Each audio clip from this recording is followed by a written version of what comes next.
Now, the University of California is one of the great university systems in the world. But it is not good enough to be a great university. It is not good enough to be teaching our kids in a wonderful way. It's not good enough to be having a great hospital and a great medical center. The University of California must be a model employer.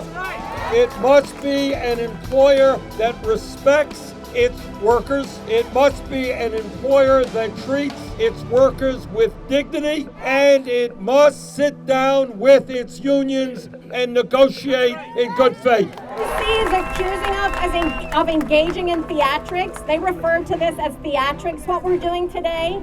Seriously? This is not theatrics. This is saying, that's it, we're not going to take this. Without its workers, there is no UC. 80% of our research and technical employees leave within 5 years. 80%, because of the way the university treats us, because of the wages, because of the cuts, because they understaff and overwork all of us. We do not have enough full-time workers to serve our students. We have multiple cars in the employee parking lot with Uber and Lyft stickers. People are running from one shift to cover a second job or even a third job just to make ends meet. We can barely afford to live within a reasonable commute of the community that we serve. It is a sad state of affairs when people in this community who work at this university cannot live in this community because they cannot afford to buy housing or pay the rent. 45% of our new hires this year alone are unbenefited and casual. UC is trying to make us the Walmart of higher education.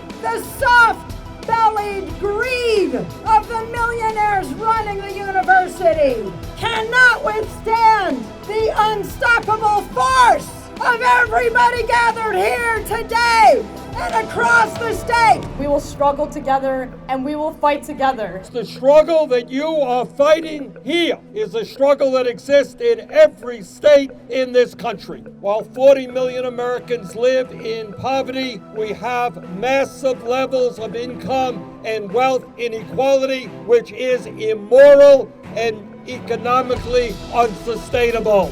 We have an absurd situation where 3 families in America own more wealth than the bottom half of this country. Hundreds of millions of people in 3 people's pockets? Is that fair?